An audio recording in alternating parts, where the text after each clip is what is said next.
안녕하세요. 오늘도 사연 살롱을 찾아주셔서 감사합니다. 몇 년 전 귀농한 30대 여성이에요.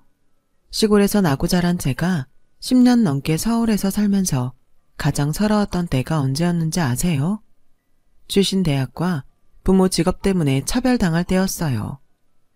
저도 비싼 등록금 내고 똑같이 대학을 나왔지만 지방대 출신이라는 이유로 입사시험 면접장에서부터 면접관한테 차별을 당했어요. 이게 어디에 붙어있는 대학이지? 서울 아니죠? 나 입사할 때만 해도 지방대 출신은 우리 회사에 원서도 못 냈었는데 세상 참 좋아졌네. 그래, 부모님은 뭐 하세요? 제가 농사를 지으신다고 대답했더니 면접관은 더 들을 것도 없다는 듯 해놓고 그러더군요. 농부? 저기 정말 내가 딸 같아서 하는 말이니까 곡해하지 말고 들어요. 윤진영 씨가 운 좋게 우리 회사에 들어온다고 해도 이런 스펙으로는 승진하기 힘들어요. 우리 회사뿐만 아니라 서울에 있는 이 정도 규모의 회사라면 다 똑같을 거예요. 뭐 애초에 합격도 힘들겠지만 그러니까 괜히 힘 빼고 마음 다치지 않게 지방에 있는 회사나 알아봐요. 그 지역 출신이라 운 좋으면 가산점도 받을지 누가 알아. 아무튼 용기 잃지 말고. 내 능력도 보이기 전에 이미 출신 대학과 집안 형편으로 내 인생을 단정 지어버리는 태도에 화가 났지만 그렇다고 따질 수도 없었어요. 사회가 그런데 나 하나 소리친다고 달라질 건 없으니까요. 그래서 아무 말 못하고 당하기만 했죠.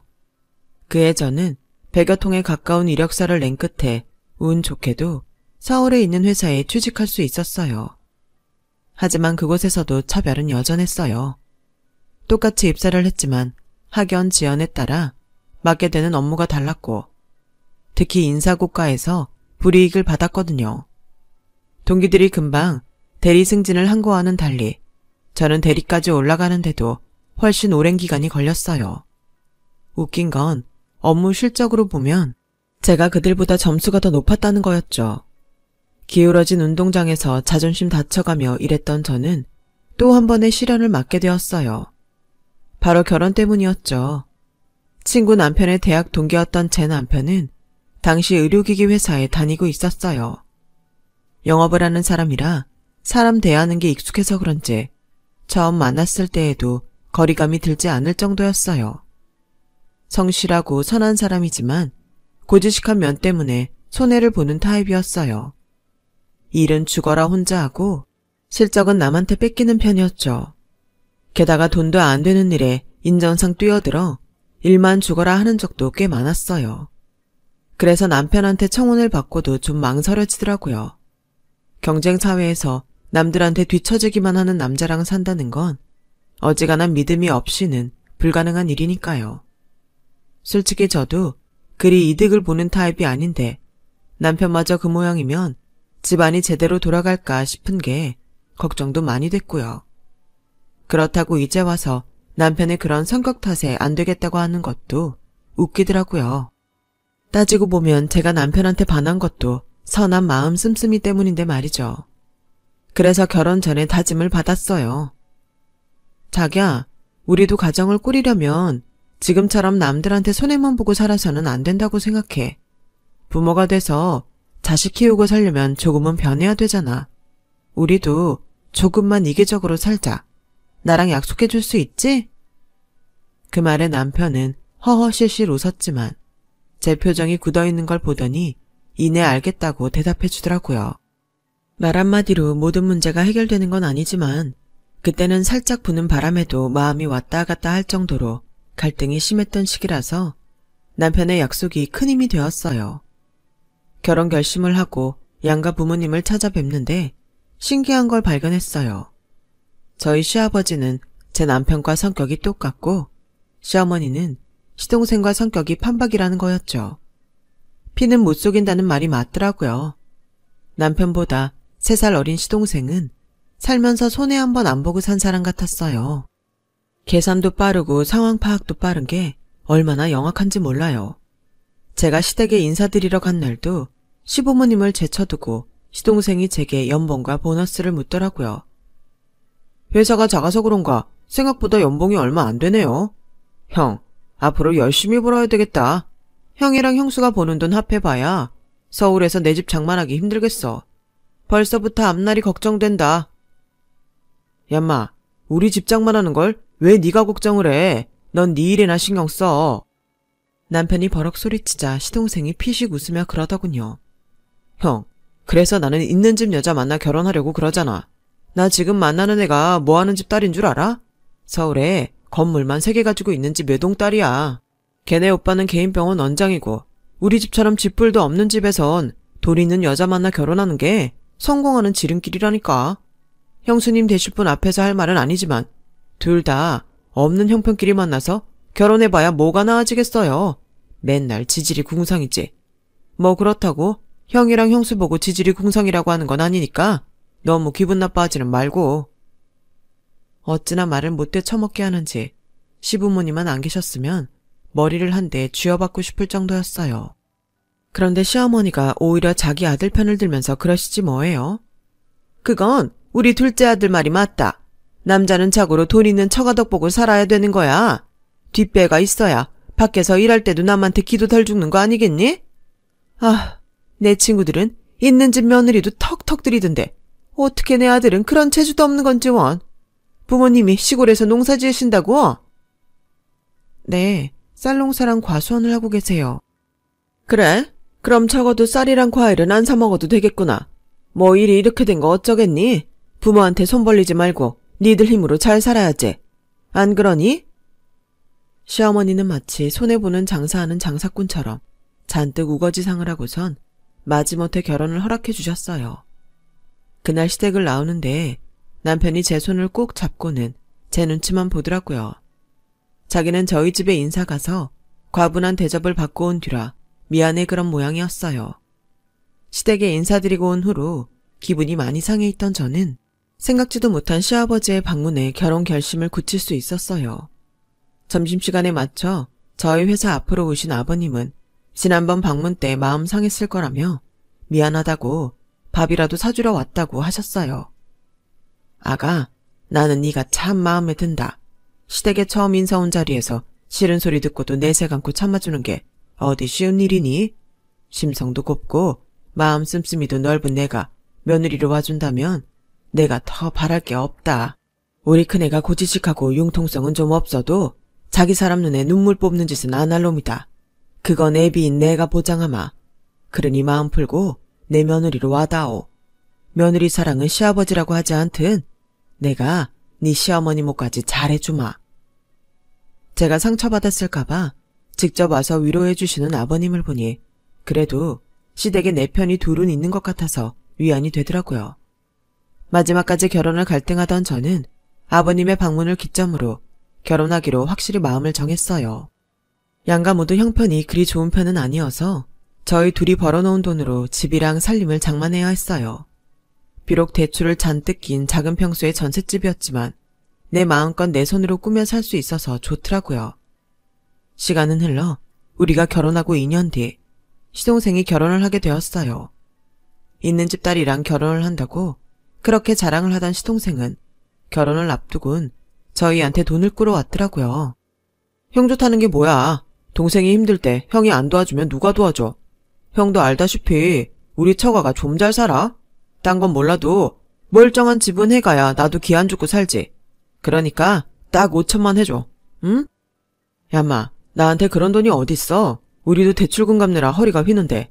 그러지 말고 좀 집규모 줄여서 시작하면 되잖아.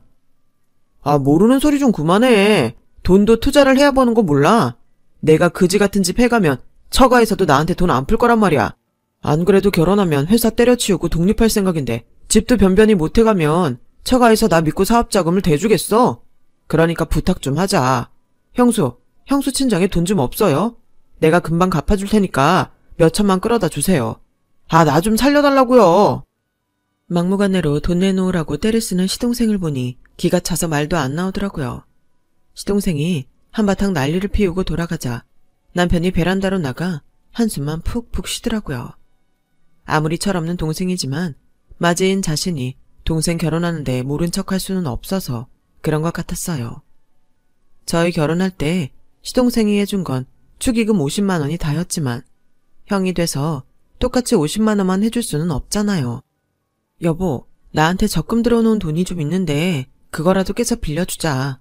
1,000만 원은 될 거야. 아니야. 당신이 투자까지 뛰어가며 번 돈인데 그걸 어떻게 써? 내가 은행 가서 대출 좀 알아볼게. 미쳤어? 내 돈 놔두고 뭐하러 이자 내가며 돈을 빌렸어. 대출까지 받아서 빌려주면 퍽이나 도련님이 이자까지 갚아주겠다. 암튼 언제 갚을지는 몰라도 일단 갚는다고 했으니까 적금 깨서 빌려줘. 싫어도 어쩌겠어. 우리가 안 해주면 어머님까지 찾아와서 닥달하실 텐데. 그러니까 너무 마음 졸이지 마요. 결혼할 때 독하게 이기적으로 살자고 마음먹었지만 사람 천성이 어디 하루아침에 변하나요? 게다가 가족과 연관된 일이라 한 번에 무자르듯 쉽게 자를 수가 없었어요. 여기저기서 돈을 끌어다가 28평 아파트에 전세로 신혼집을 마련한 시동생은 결혼하자마자 언제 그랬냐는 듯 어깨에 힘을 주고 다녔어요. 차도 중형 세단으로 바꿨고요. 말로는 처가에서 해줬다고 하더군요. 차 외에도 고가의 골프채 세트며 명품 구두까지. 이전의 생활과는 완전 다른 생활을 하며 살기 시작했어요. 웃긴 건 그러면서 저희한테 빌린 돈은 갚을 생각도 않더라는 거죠. 아직 결혼한 지 얼마 안 돼서 돈 얘기 꺼내기 뭐하니 좀 참아보자 했지만 그 후로 2년이 지나도록 빌린 돈 갚을 생각은 영 안 하길래 결국 말을 했죠. 그랬더니 헛웃음을 치며 그러더군요. 형수, 꼴랑 돈 청가지고 너무 사람 귀찮게 하는 거 아니에요? 저요, 사업하는 사람이에요. 그깟 1,000만 원 마음먹으면 당장이라도 계좌이체 해줄 수 있다고요. 사람을 뭘로 보고 그러셔?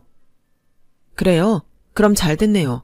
안 그래도 우리 전세 보증금 올려줘야 하니까 지금 당장 돈 갚아주세요. 이제 안 받고 2년 넘게 빌려줬으면 저희도 할 만큼은 한 거라고요. 그랬더니 시동생이 인상을 팍 쓰고는 볼멘 소리로 그러는 거예요. 좋아요. 형수는 1,000만 원 바로 싸줄게요. 근데 그럼 형이랑 형수는 내 결혼식에 축의금은 안 한 거네요. 난 형 결혼할 때 목돈 찔러줬는데 그건 어떻게 처리하실래요? 좋아요. 축의금 줄게요. 그럼 됐죠? 시동생은 기어이 축의금조로 선이자 떼듯 50만 원을 떼고 950만 원을 제 통장으로 이체해 주었어요. 말로는 당일 해줄 수 있다고 했지만 제가 입금받은 건 그 일이 있고 열흘쯤 지난 뒤였어요. 어쨌거나 저쨌거나 돈을 받고 나니 그래도 안심은 되더라고요. 그런데 이게 전조라고 해야 할까요? 사업한답시고 돈 1,000만 원 알길 우습게 알던 시동생이 회사 자금 사정 때문에 전전긍긍하고 있었더라고요. 나중에 알고 보니 저한테 갚은 돈도 시어머니가 지인한테 빌려온 급전으로 갚아준 거였어요. 아무리 돈 많은 처가라지만 밑빠진 독에 물만 붓고 있을 수만은 없었던 모양인지 수익이 날 때까지 더는 투자는 못하겠다고 했다나 봐요. 갑작스러운 장인의 자금 지원 중단에 남의 돈으로 기분 내며 사업하던 시동생은 초비상에 걸린 셈이었죠.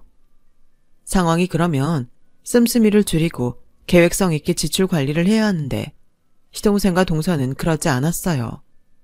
마치 내일은 없는 사람처럼 일단 쓰고 보자는 식으로 사치스러운 생활을 이어나갔어요. 그러다 대금 결제일이 다가오면 시부모님 댁이고 저희 집이고 온 사방에 전화 걸어 돈 구하기에 급급했어요. 배짱이도 이런 배짱이가 없었죠. 그러던 그해 겨울 시아버지께서 뺑소니 사고를 당하셔서 갑작스럽게 세상을 떠나시고 말았어요. 제겐 누구보다 다정했던 아버님이시라 장례식 내내 눈물이 멈추지 않았어요. 아버지를 잃은 남편 역시 밥도 제대로 먹지 못할 정도로 힘들어했어요. 하지만 딱 한 사람, 시동생만큼은 부모 잃은 슬픔보다 딴 데 정신이 팔린 사람처럼 장례식에 집중하지 못했어요. 빈소를 지키기보다는 조의금 정산에 더 신경 쓰는 것처럼 보였고요. 매일 밤 자기가 조의금 정리를 한다며 돈봉투를 챙기기에 바빴죠. 그런데 나중에 알고 보니 그 돈을 몽땅 자기 회사 결제금으로 써버렸더라고요. 그 사실은 장례 마지막 날 남편이 장례 업체와 정산하면서 알게 되었어요. 그동안 시동생이 틈틈이 업체와 중간 정산을 했다고 들었는데 장지로 떠나는 순간까지도 정산은 한 푼도 되지 않았더라고요. 게다가 조의금 역시 시동생이 다 써버려서 한 푼도 남아있지 않았어요. 일단 장례는 마쳐야 해서 급한 대로 제 통장에 들어있던 돈으로 결제를 하고 장지로 향했어요. 시동생은 조의금은 곧 채워 넣겠다고 약속했지만 어디까지나 말뿐이었어요. 그렇게 한 달이 지나가자 아예 대놓고 배째라는 식으로 나오더군요. 상황이 이런데도 시어머니는 작은 아들 편만 들며 오히려 저한테 큰 소리를 치시지 뭐예요. 네가 그깟 돈 몇 푼에 형제 사이를 갈라놓을 셈이냐?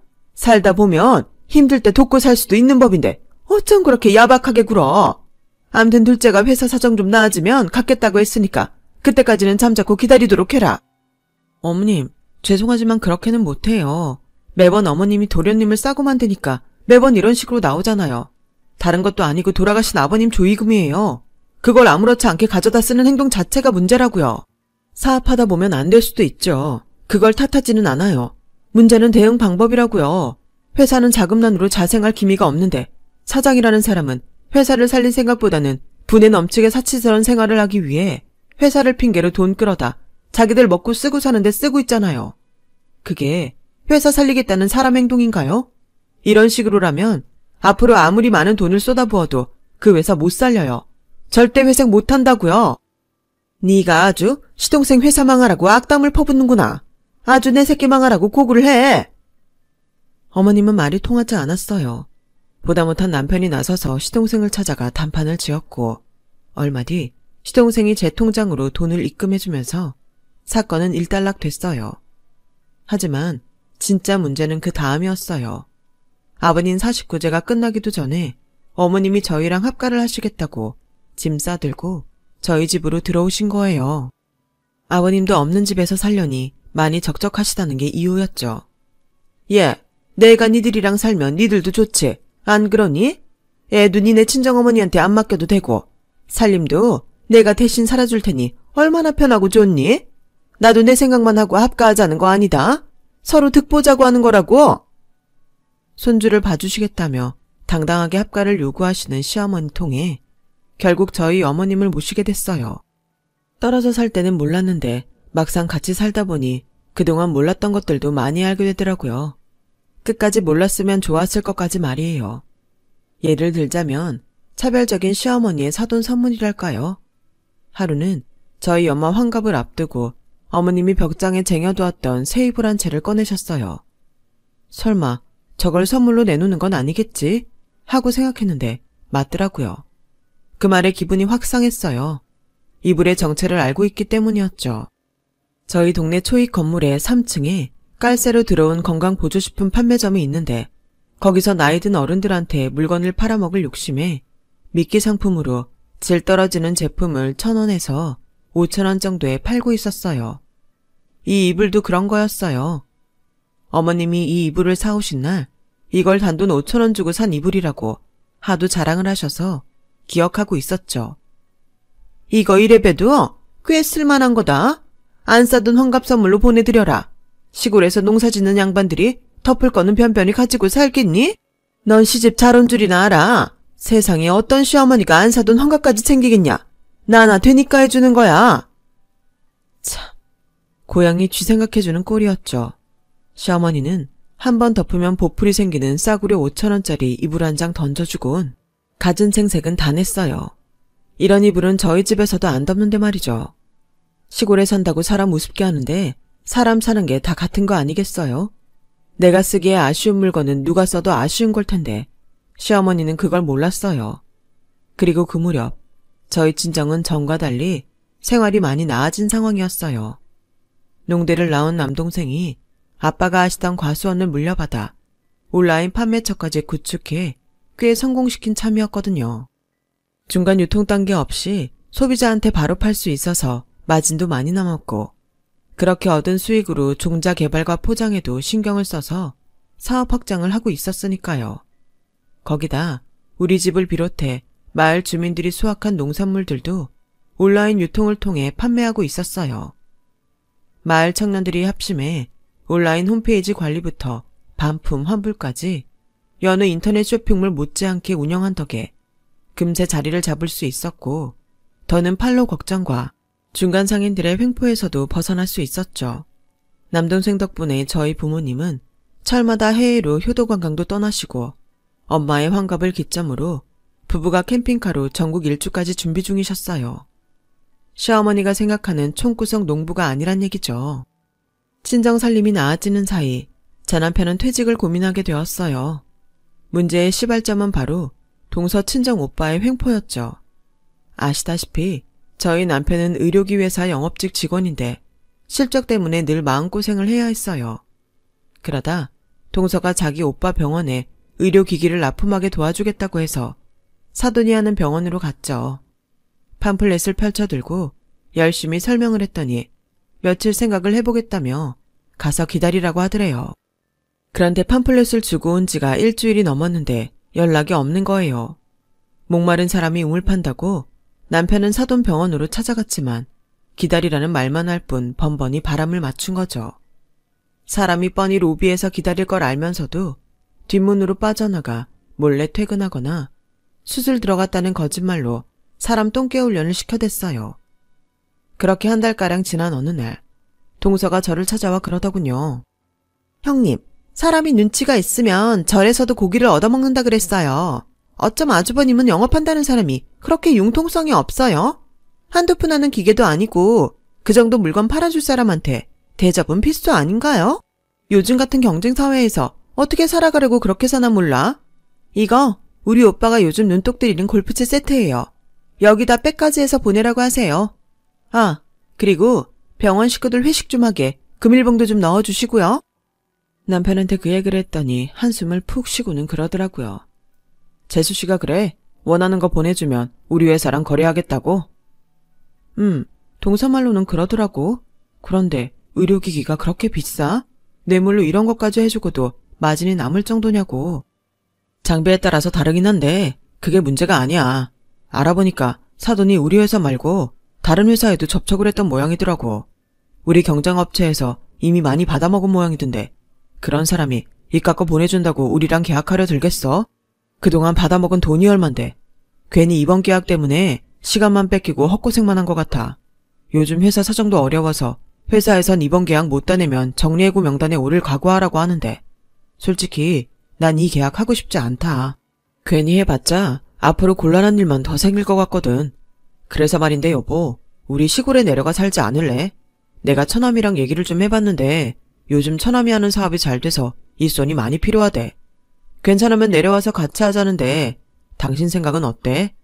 차라리 내 몸 열심히 움직여서 정당한 대가 받고 살 수 있다면 난 그게 훨씬 좋을 것 같은데 말이야. 이미 어느 정도 결정을 내린 것 같은 남편의 표정에 저도 마음의 준비를 하게 됐던 것 같아요. 하지만 시어머니를 모시고 사는 처지라 쉽게 귀농을 결정하기 힘들더라고요. 그런데 불행인지 다행인지 어머님에 대한 일말의 걱정도 확 사라지게 하는 사건이 벌어진 거예요. 카드 명세서가 왔는데 글쎄 이번 달 카드값이 엄청 나왔더라고요. 명세서에 난생 처음 보는 업체에서 일시불로 100만 원을 결제한 내역이 있어서 이게 뭔 일인가 싶었어요. 내가 산 물건은 아니라서 혹시 어머님이 사신 건가 해서 여쭤봤죠. 합가를 한 이후 살림을 도와주시는 어머님께 카드를 몇 번 드린 적이 있는데 그때 쓰신 게 아닌가 하고요. 그래, 그거 내가 산 거 맞다. 어머님, 도대체 뭘 사셨길래 일시불로 100만 원이나 나온 거예요? 우리 집에 이 정도 가격하는 물건은 들어온 적이 없잖아요. 그러자 어머님이 꿀먹은 벙어리처럼 입을 꾹 다문 채 먼 산만 바라보고 계신 거예요. 그 모습을 보니 분명 나한테 말하기 곤란한 일을 벌인 게 틀림없다 싶었어요. 그래서 몇 번 더 여쭤봤더니 그제야 되려 화를 내시며 그러는 거예요. 작은 사돈 생일이라고 해서 작은 애 친정에 선물 좀 사보냈다. 왜? 네 돈 쓴 것도 아니고 내 아들이 번 돈 내가 좀 썩기로서니 너한테 추궁당할 이유 있니? 저희 엄마 환갑 땐 5,000원짜리 이불 보내시고선 동서 어머니한테는 100만 원짜리 선물을 보내셨다고요? 그것도 제 카드로 사서요? 어머니, 정말 너무하시는 거 아니에요? 어머, 얘 좀 봐라. 어디서 눈 똑바로 뜨고 시애미를 노려봐. 그래, 내가 차별 좀 했다. 그게 어때서? 막말로 네 친정이랑 작은 애 친정이랑 같니? 고기도 먹어본 사람이 먹는다고? 비싼 물건도 써본 사람이나 쓰는 거야. 100만 원짜리 건강보조제 사다 주면 니네 부모가 손 떨려서 입에 넣기나 하겠니? 괜히 벽장에 모셔두고 살다가 곰팡이 펴서 버리기만 하지. 그러니 내 탓하지 말고 못 사는 니네 친정부모 탓이나 해라. 어머님, 어떻게 말을 그렇게 하세요? 말끝마다 저희 친정 무시하시는데요. 어머님한테 무시당할 만큼 우리 친정 못 살지 않아요. 동선의 집만큼은 아니어도 저희 집도 남한테 손 안 벌리고 부모님 노후대책 해뒀을 만큼은 벌어놓고 사신다고요. 노후대책 같은 소리 하고 있네. 뭐? 텃밭 조금 가지고 있는 거 말이니? 소 몇 마리, 닭 몇 마리 가지고 사는 거 가지고 노후대책이라고 하는 거야? 걔 지나가던 개가 없겠다. 네 동생이 과일 좀 팔아서 돈 좀 벌은 모양인데 웃기지 말라 그래. 거지가 새신을 신어도 거지는 거지야. 소똥 냄새 풀풀 나는 총구석에 사는 주제에 무슨? 너도 괜히 작은 애한테 자격지심 가지지 말고 주제 파악 좀 해. 네가 내 앞에서 파락파락 대든다고 거지 같은 네 친정 살림이 하루아침에 바뀌지는 않으니까. 노대체? 꼴 같잖아서 정말. 네 시아버지만 아니었으면 거지 같은 집구석이랑 사돈 맺는 거 안 했어. 결혼식 때만 해도 그렇다. 내가 지인들 보기 얼마나 창피했는 줄 아니? 누가 총구석 사람들 아니랄까봐 하나같이 얼굴은 새까매서 아프리카 난민인 줄 알았잖니? 거기다 차림새하곤 말을 말아야지. 내가 니네 식구 볼 때마다 소똥 냄새 나는 것 같아서 속이 다 울렁거려. 아주 토가 쏠린다고. 그때였어요. 엄마! 현관에 서 있던 남편이 잔뜩 일그러진 얼굴로 시어머니를 불렀어요. 그리고 그 뒤에 서 있던 제 남동생이 주먹을 불끈 쥔 채 노려보고 있었죠. 사돈어른, 지금 그 말 사과하세요. 조금 전 그 말 당장 사과하라고요. 뭐? 사과? 어른을 봤으면 인사부터 할 일이지? 어디서 눈가를 부릅뜨고 소리를 질러? 콩가라 집안에서 자란 거 광고하는 거야 뭐야? 이봐, 사돈총각, 사과는 내가 아니라 그쪽이 해야 하는 거 아닌가? 큰애 너 뭐하니? 네 동생 혼 안 내고? 니네 친정에선 어른한테 이러라고 가르치니? 이래서 사람은 집안 보고 드리라고 하는 거야. 집구석에 돈이 없으면 예의고 뭐고 없다니까? 예의요? 지금 사돈어른이 그런 말 할 처지는 아닌 것 같은데요. 사람이 나이만 먹었다고 어른이 된 건 아니에요. 어른스러운 행동을 해야 어른인 거죠. 지금 사돈어른이 하는 행동을 보면요. 5살짜리 어린 애만도 못해요. 남이 상처를 받든 말든 자기가 할 말만 떠드는 애 같다고요. 예의요? 그렇게 예의 있는 대접을 받고 싶으시면요. 사돈부터 상대한테 예의 있게 행동하세요. 그리고 사는 지역 가지고 자꾸 저희 집 무시하시는데요. 저희 집이 시골에 있긴 하지만 적어도 우리 명의에, 우리 부모님 명의의 집이랑 땅에서 당당하게 살고 있어요. 사돈이 그렇게 무시하는 땅에서 자란 유기농 채소에 우리 논에서 수확한 기름진 쌀 먹으면서 누구보다 잘 살고 있다고요. 그러니까 농촌 무시하지 마세요. 우리가 돈이 없어서 농촌에 사는 거 아니고 우리가 원해서 물 좋고 공기 좋은 농촌에 사는 거라고요. 그리고 한 번만 더 저희 누나한테 함부로 하시면 그땐 우리 누나 다시 데려갈 겁니다. 저요, 돈도 있고 미래도 있는 놈이에요. 내 식구들 어디서도 눈치 보지 않고 당당히 살게 할 정도의 돈 있다고요. 그러니까 우리 집 무시하지 말라고요. 제 남동생 말에 어머님은 벙어리가 되고 말았어요. 귀농을 준비하며 알게 된 일인데 당시 저희 어머님께는 집도 절도 없었더라고요. 아버님 돌아가시고 시동생이 본가를 팔아서 그 돈까지 다 썼더라고요. 그 바람에 갈 곳이 없었던 어머님이 저희 집에 들어오신 거였고요.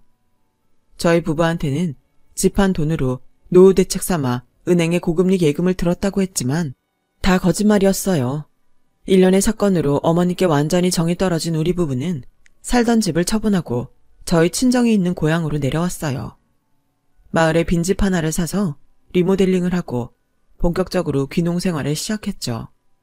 귀농에 따른 정부 지원금도 있어서 새로 정착하는데 큰 어려움은 없었어요. 게다가 온라인 유통 사업 후 동네 사람들이 저희 집을 바라보는 눈이 달라져서 남동생 말 맞다나 동네 어디서도 당당하게 지낼 수 있었어요. 이렇게 저희 가족은 시골 생활에 만족하며 잘 지내고 있는데 시동생 집에 들어가 살게 된 어머님은 하루가 멀다 하고 동서랑 싸우시나 봐요. 우리 부부가 귀농을 결정한 뒤 어머님은 갈 곳이 없게 되었고 당신 집을 해먹은 둘째 아들한테 작은 방 한 칸 얻어달라고 했지만 그나마도 돈 없다는 핑계로 해주지 않았어요. 그래서 제 남편이 시동생을 찾아가 집 한 돈을 내놓던지 아니면 어머님을 모시고 살라고 단판을 지은 덕에 어머님은 작은 아들과 살게 됐어요. 하지만 살아보니 자식이 웬수였죠. 툭 하면 제게 전화해서 신세 한탄을 하시는데 얄밉긴 해도 불쌍하더라고요. 그래도 어쩌겠어요. 당신이 뿌린 씨니 당신이 감수하고 살아야죠. 그간 모르긴 해도 부잣집으로 장가간 남동생한테 밀려서 장남 대접도 못 받고 살던 남편은 장인 장모한테 사위 대접 톡톡히 받고 사니 여기가 더 자기 집 같고 좋다고 하네요. 사랑을 받으니 사랑도 줄 줄 알게 된 건지 모르겠지만 남편이 제 부모님께 살가운 아들처럼 구는 모습에 마냥 행복하기만 합니다. 10년 넘게 온갖 차별 당해가며 버텼던 서울살이도 언젠가는 이가의 미소로 남을 추억이 되겠죠. 지금도 각박한 서울살이로 버티는 분들 기죽지 말고 당당하게 매일을 버티며 살아가시길 바랍니다. 우리 인생은 아직 끝난 게 아니니까요. 그럼 다들 화이팅입니다. 지금까지 제 사연을 들어주셔서 감사합니다. 여러분, 사연 댓글에 응원과 현명한 조언 부탁드려요. 좋아요와 구독은 저에게 큰 힘이 됩니다. 오늘도 좋은 일 가득하세요.